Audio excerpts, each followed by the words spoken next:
안녕하세요. 2022년 4월 30일자 25번째 마켓 코멘트 앤 트레이딩 팁스를 진행하겠습니다. 보통은 미국 선물을 먼저 하고 미국 주식을 했었는데, 아직 미국 선물 시장이 끝나지 않은 관계로 미국 주식을 먼저 보고 선물은 장이 끝나는 대로 다시 녹화해서 업로드 하도록 하겠습니다. 그러면 먼저 애플 보실까요? 애플 지난주 22일까지 금요일까지 장해서 분석을 해드렸었는데 그 이후로 월요일 날 아, 작은 갭이 있었고 쭉 빠졌다가 4일 연짝 빠지는 줄 알았죠? 빠졌다가 다시 올라왔습니다. 그리고 나서 화요일 날 다시 쭉 빠졌고 수요일 날 더 낙폭을 확대했다가 다시 올라왔었으나 다시 내려갔고 그다음에 갭이 크게 상승장이 펼쳐지었었지만 금요일에 상승을 하다가 오후에 다시 주저앉았습니다. 트렌드 라인을 그려보실까요? 먼저 제일 볼만한 트렌드 라인, 이게 제일 눈에 띄는 트렌드 라인이죠. 뭐 여기서 여기에 연결하는 거는 장 이쪽으로 올라온 다음에 어느 정도 올라온 다음에 저항선 그 두께 그려주는 거고, 그리고 지난번에 말씀드린 것처럼 이 4월 2월 9일 봉이 아웃스탠딩으로 보고 2월 3일과 1월 4일과 2월 3일을 연결된 이 트렌드 라인이 한 번, 두 번, 그리고 여기까지 세 번, 여기도 네 번 컨펌이 된 스트롱한 트렌드 라인이라는 게 밝혀졌기 때문에 이 트렌드 라인도 의미가 있지만 더 스트롱한 트렌드 라인을 그려줘야 된다고 지난번에 말씀드렸었습니다. 그리고 그 다음 것은 이제 밑에서 올라가는 트렌드 라인. 이 두 개가 맞붙어 있는 걸로 만들어진 트렌드 라인이지만 이런 트렌드 라인도 굉장히 의미를 갖는 경우가 많다고 말씀드렸죠.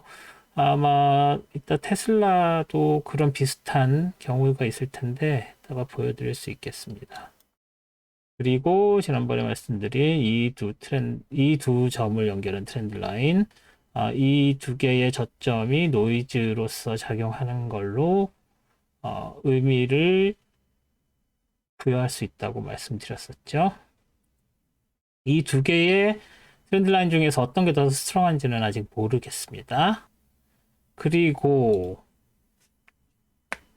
내려오는 다운 트렌드 라인을 여기서 일로 그려줄 수도 있지만 여기서 그렸었던 트렌드 라인은 여기서 깨지고 다시 내려왔지만 이게 작은 것들이 모여 있으면 이 트렌드 라인이 굉장히 의미가 있을 텐데 봉들의 크기가 너무 길기 때문에 여기서 이렇게 내려오는 트렌드 라인이 큰 의미가 없어졌습니다. 그래서 그냥 크게 보이는 트렌드 라인으로서 향후 저항선으로 작용할 수 있는 것만 그려준 거고요. 그리고 마지막으로 트렌드 라인 하나 더 그린 게 이제 이 아웃스탠딩 점을 좀 의미를 가지게 다시 한번 그려봤습니다. 왜냐하면은 이 지난번에는 이걸 그리지 않았었던 이유가 이 장이 이 위에 있었기 때문에 여기서 반등해서 상승장으로 올라갈 것인지 아니면 내려와도 이 트렌드 라인의 지지를 받을 거라고 생각을 했었기 때문이죠.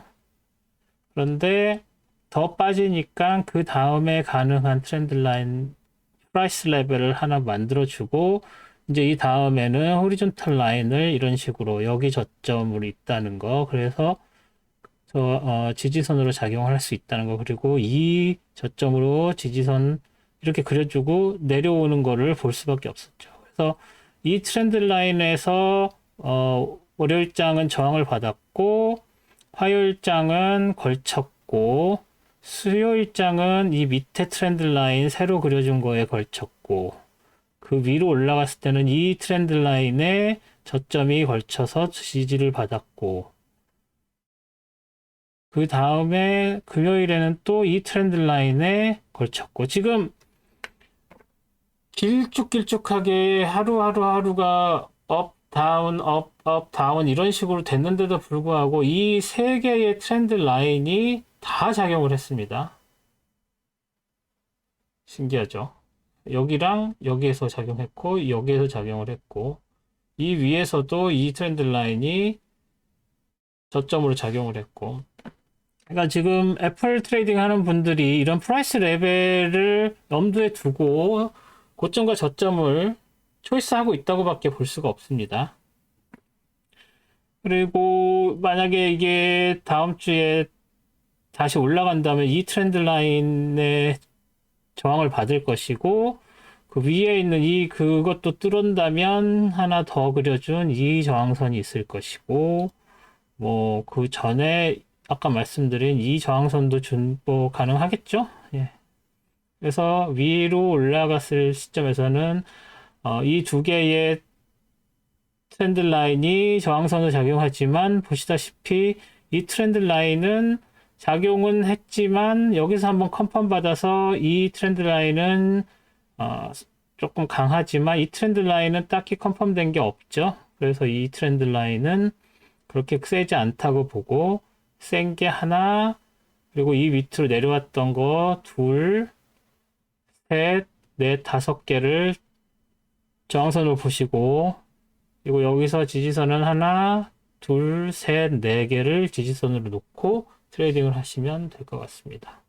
다음 주는 이렇게 업다운이 된 상황이라 기술 분석 자체만으로는 방향을 예측하기가 굉장히 어렵다고 생각이 됩니다. 이번 주 분석은 어렵네요. 테슬라 보실까요? 테슬라가 화요일 날 난리가 났었죠?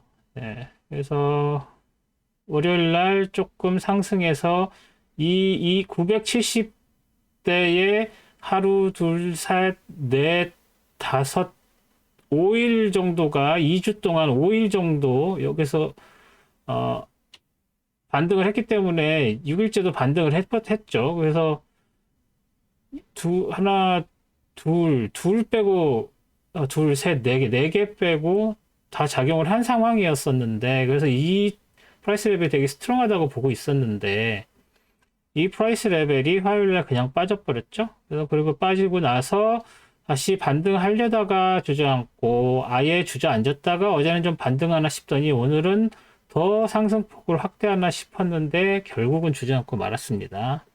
그래서 지금 870.76 뭐 이 정도 레벨로 돼 있는데, 트렌드 라인을 한번 그려보면 제일 눈에 띄는 건 맨 위에 이거죠. 이건 여러 번 말씀드렸듯이 이 두 점이 4월 5일 고점에 정확히 맞아떨어졌죠.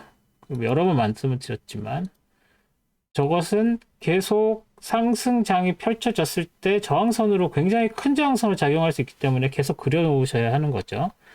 그 다음 게 이제 밑에서 위로 올라가는 트렌드 라인인데, 이 트렌드 라인에 화요일장이 지지를 받았는데 이 지지를 받고 오르락 내리락 하는데 계속 이 트렌드 라인에 걸쳐 있죠. 굉장히 스트롱하다고 볼 수밖에 없습니다. 그리고 이게 밑에까지 쭉 빠진 이 상황에서도 다시 올라가서 다음날 트렌드 라인 근처에서 장이 시작할 정도로 영향이 있다고 보시면 되겠죠.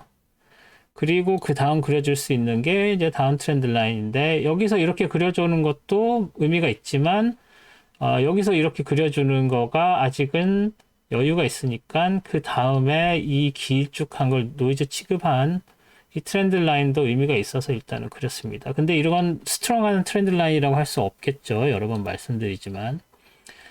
그리고 이 전에 있었던 트렌드 라인, 이 점과 이 점을 연결한 이 트렌드 라인이 왜 이러죠? 여기에서 작용을 했고 여기에서도 작용을 했죠. 이미 이 두 번의 컨펌을 받은 이 트렌드 라인이 굉장히 강하다는 거 지난번에 말씀드렸는데, 결국은 목요일에 장이 떨어졌을 때도 다시 그 점에서 지지를 받고 올라왔었죠.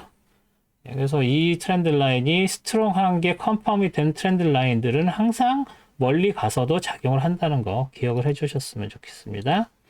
그리고 그 다음 트렌드 라인은 이건데, 이거는 제가 그냥 그려봤어요. 왜냐하면 지금 이 트렌드 라인이 하나, 둘, 셋, 그리고 여기서 네 개까지 컨펌이 된 이 트렌드 라인은 계속 지지선으로 스트롱하게 작용하지만, 이 점이 사실은 이 두 개를 노이즈 취급을 해서 여기서 이렇게 내려온 트렌드 라인도 뭔가 의미가 있어 보이긴 하고 되게 눈에 띄죠. 그래서 그렸는데 여기서 뚫리고 그 다음에 바로 내려와서 뚫리고 금요일에 여기서 저항선으로 작용을 한 것처럼 보이긴 하지만 그 강함이 이 밑에 트렌드 라인하고는 비교가 안 되죠. 그러니까 이 트렌드 라인은 그냥 지금 정도에서는 무시해도 되는 트렌드 라인이다. 그래서 지지선이고 저항선이건 크게 영향을 받지 못했다. 그냥 지워버리는 게 낫겠습니다. 그래서 그걸 설명드리려고 제가 그렸었던 거고요. 그리고 나서 이제 저항 지지를 하나 더 보면 아까 말씀드린 것처럼 이것은 이게 밑에서 올라올 게 아직 여유가 있어서 기다리지 않았지만 이제 다음 주에 어떻게 될지를 보려면 이 트렌드 라인을 그려서 저항선으로 생각을 하셔야 되고 이제 호리존탈 라인 몇 개 더 그려보면 이 밑에 또 호리존탈 라인은 여기에 이 점이죠. 이게 지금 정확하게 안 되는데 이 점입니다. 이 점에서 여기서 지지선으로 더 쭉쭉 빠졌을 때 큰 지지선으로 이런 게 있다는 거. 그리고 그 위에는 바로 직전에 있었던 저점. 그래서 다음 주 월요일, 화요일 이때 다시 내려오게 된다면 제일 먼저 만나게 될 지지선.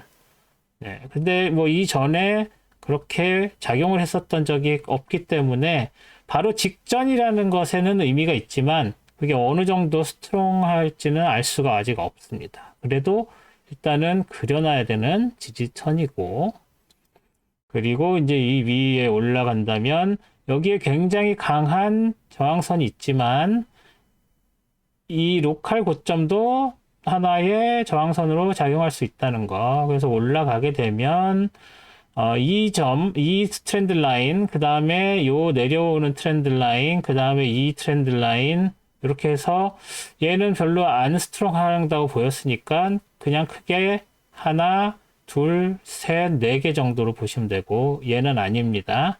그리고 내려가게 되면 하나, 둘, 셋 정도 되는 걸로 놓고 트렌드 하시면 될 것 같습니다. 여기에도 뭐 로컬 저점이 있긴 한데 이 두 개에 비하면 뭐 그렇게 강해 보이지 않아서 만약에 이게 뚫리면 여기도 한번 쉬었다 가는 정도 포인트로서 지지선으로 봐도 되지만 이 지지선이 너무 큰 게 있기 때문에 뭐 그냥 뚫려서 내려왔다가 이 밑에까지 내려와서 반등할 경우 확률이 더 커졌다고 보시면 되겠습니다. 테슬라는 그렇고요.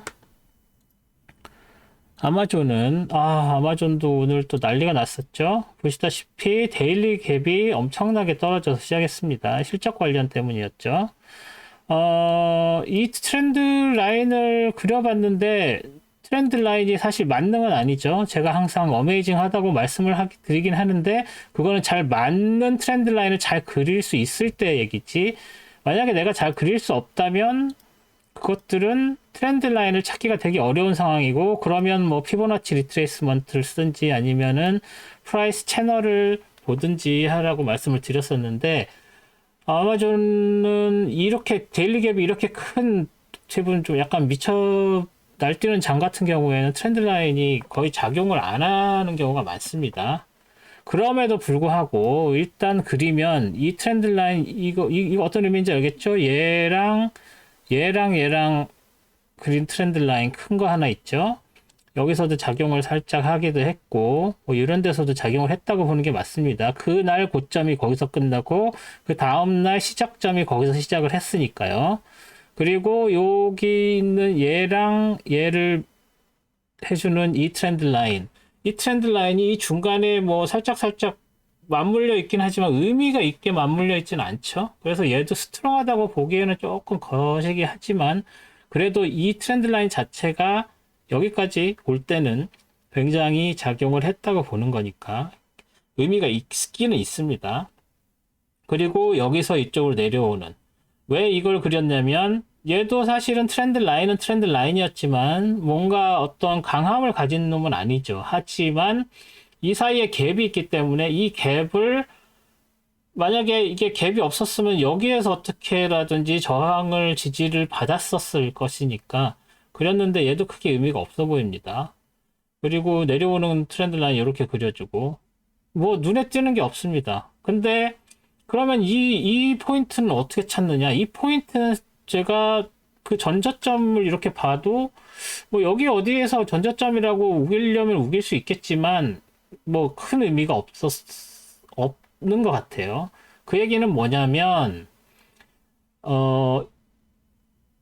그렇게 큰 갭에서 발생된 트렌드 라인은 5분봉이나 15분봉 같은 조금 더 낮은 타임프레임에서 영향을 받아서 트레이닝이 됐다고 보는 게 맞는 거죠. 예를 들어서 지금 여기에서 확대해서 보면은 여기 이 트렌드 라인이 여기에서 만나는 여쯤 뭐 2530, 2530, 28, 뭐 29, 이 정도에서 반등이 됐다고, 이렇게 바늘이 이렇게 쭉 살짝 나갔다가 이렇게 들어오잖아요. 얘가 이렇게 내려오면서 장중에 여기에서 한번 쉬었다 가거나 반등했다 다시 빠졌거나 데일리 차트에서는 알 수가 없죠. 15분봉이나 5분봉을 한번 볼게요. 15분봉인데 이렇게 쭉 빠졌다가 이 근처에서 이렇게 하면 이게 지금 길이가 길어서 볼 수가 없네요. 5분봉으로 볼까요? 여기에서 쭉 떨어져 내려왔다가 어디죠? 2521, 2549, 2530급을 중심으로 해가지고 여기서 공방이 펼쳐졌다는 거, 쉬었다 갔다는 거를 볼 수가 있죠. 어느 정도냐면은 아침에 9시 45분에 15분 만에 쭉 9시 반에 15분 만에 쭉 빠져서 다시 오르락 내리락 여기서 공방을 하다가 12시 되어서야 다시 빠지기 시작했고, 그리고 나서 여기서 한 30분 다시 저항하다가 더 빠졌고, 그리고 나서 여기서 올라갔다고 볼 수 있겠죠.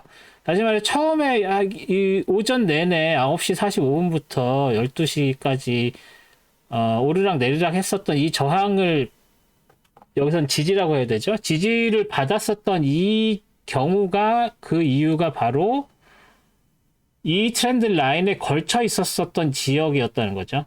그러니까 이런 식으로 데일리 차트에서는 안 보여도 더 낮은 타임 프레임으로 가면은 여기서 저항을 받았다는 것을 볼 수가 있다는 겁니다. 그리고 아까 다시 말씀드렸던 것 중에 이 트렌드 라인이, 이 라인이 어떻게 그려졌는 건지, 여기가 왜 여기서 반등했는지 그 전저점 이런 것도 안 찾아보려고 해도 안 보였었던 게 모르겠어요. 제가 체크는 안 해봤는데, 예를 들어서 뭐 이런 트렌드 라인이 있고,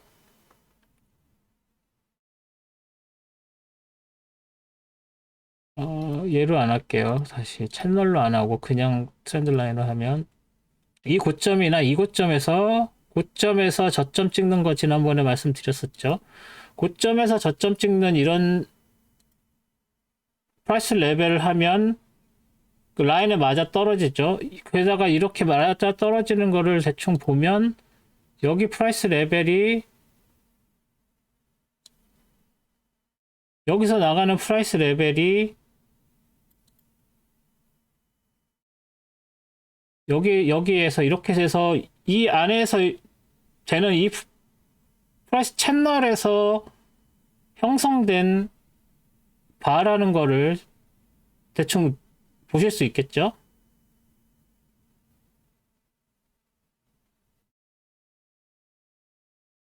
이런 식으로